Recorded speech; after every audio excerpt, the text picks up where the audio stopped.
Hello viewers, আসসালামু আলাইকুম। আশা করি আপনারা সবাই ভালো আছেন। ইউনিক নার্সিং এডুকেশনে সবাইকে স্বাগতম। আজকে আমরা আলোচনা করব হোয়াট ইজ প্রেগনেন্সি, গর্ভ অবস্থা কি। আমরা সবাই প্রেগনেন্সি সম্পর্কে জানি, কিন্তু হয়তো এর ডেফিনেশন সম্পর্কে অনেকেই জানি না।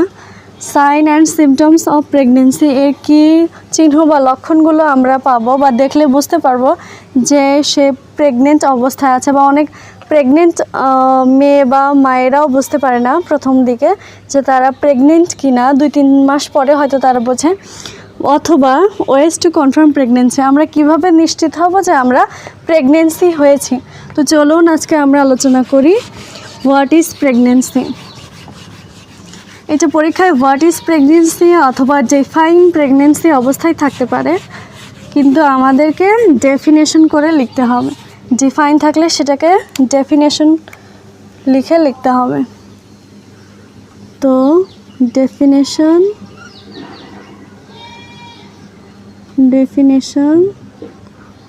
Of pregnancy.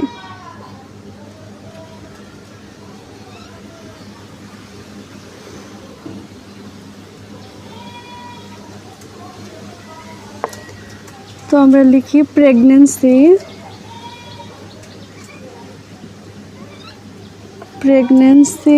also known as gestation, which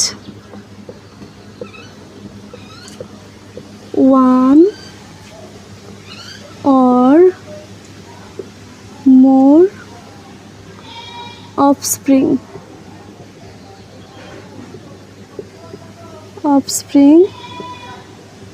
develops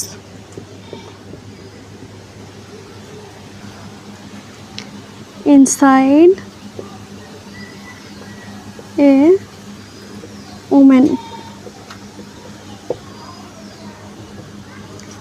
Pregnancy occurs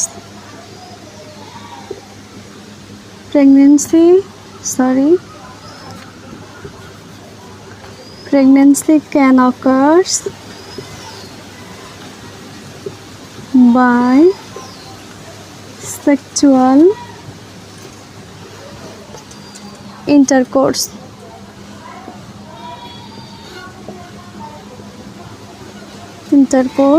or reproductive technology.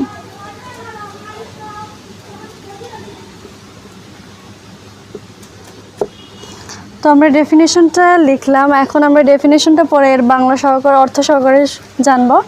Definition of pregnancy, গর্ভ অবস্থাকে এভাবে সংজ্ঞায়িত করা যায় যে pregnancy also known as gestation, গর্ভ অবস্থাকে জেস্টেশনও বলা যায়। জেস্টেশন আর প্রেগনেন্সি একই কথা। হুইচ, যা, ওয়ান অর মোর অফস্প্রিং, এক বা তার অধিক, অফস্প্রিং মানে বাচ্চা, এক বা একের অধিক বাচ্চা, ডেভেলপস ইনসাইড এ ওমেন মানে একটি মায়ের গর্ভে এক বা একাধিক বাচ্চা ডেভেলপস বিকাশ ঘটে। প্রেগনেন্সি ক্যান অকার্স, প্রেগনেন্সিটা ঘটে বাই সেক্সুয়াল ইন্টারকোর্স, অর্থাৎ সেক্সুয়াল ইন্টারকোর্সের মাধ্যমেও হয়ে থাকে, অথবা রিপ্রোডাক্টিভ টেকনোলজি, অর্থাৎ গর্ভধারণ করার জন্য যে সকল রিপ্রোডাক্টিভ টেকনোলজি রয়েছে সে সকল পদ্ধতির মাধ্যমেও আমরা গর্ভধারণ অনেকেই করে থাকি। অনেকের রয়েছে যে সেক্সুয়াল ইন্টারকোর্সের মাধ্যমে গর্ভধারণ হয় না, সেক্ষেত্রে তারা কিছু রিপ্রোডাক্টিভ টেকনোলজি ব্যবহার করে থাকে। অনেকেই টেস্ট টিউব বেবিও হয়ে থাকে তাদের ক্ষেত্রে, সেগুলোও রিপ্রোডাক্টিভ টেকনোলজির মধ্যেই পড়ে। তো আমরা ডেফিনেশনটা সম্পর্কে জানলাম, আশা করি আপনাদের বুঝতে কোনো সমস্যা হয়নি। তো এখন আমরা সাইন সিমটমস অথবা ওয়েজ টু কনফার্ম প্রেগনেন্সি, কীভাবে সুনিশ্চিত হব যে আমরা প্রেগনেন্সি হয়েছি।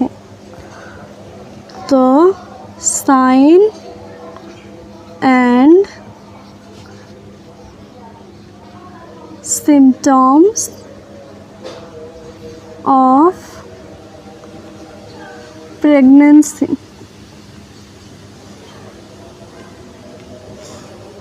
1 নম্বর,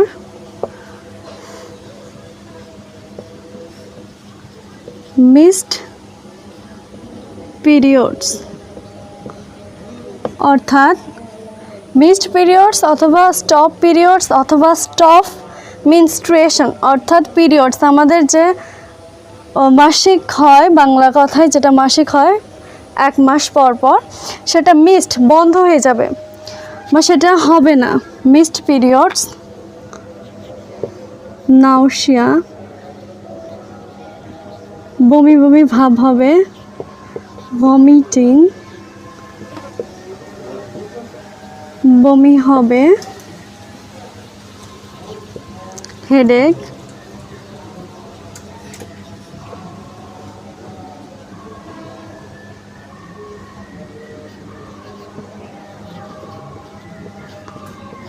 back pain,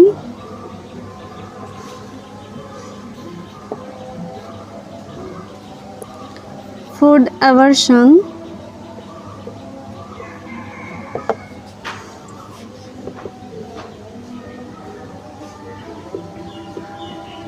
irritability,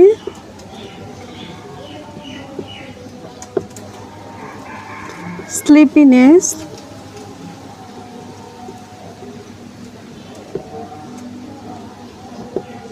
fatigue,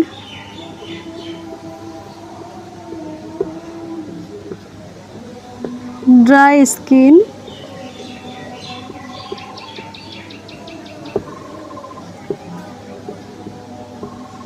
acne,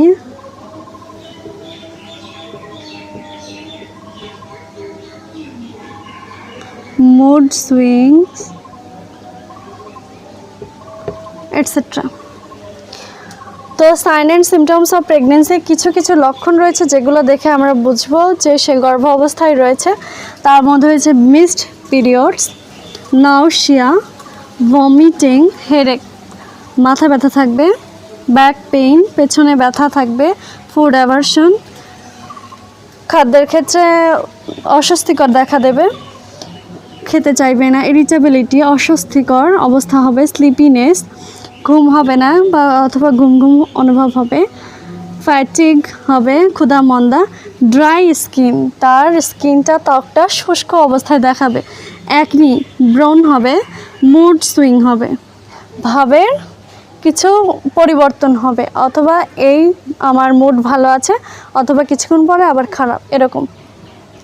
তো আজকে আমরা দুটো বিষয় সম্পর্কে জেনেছি, একটা হচ্ছে প্রেগনেন্সি কি আর sign and symptoms of pregnancy সম্পর্কে জেনেছি। অবশ্যই এই টপিক্সটা খুবই গুরুত্বপূর্ণ, তো আপনারা এই টপিক্সটা দেখবেন এবং আমার মনে হয় যে টপিক্সটা আপনাদের আসলেই খুব ভালো লাগবে। তো যদি ভালো লাগে অবশ্যই লাইক করবেন, আর আপনি যদি চ্যানেলে নতুন হয়ে থাকেন অবশ্যই চ্যানেলটি সাবস্ক্রাইব করুন। আল্লাহ হাফেজ।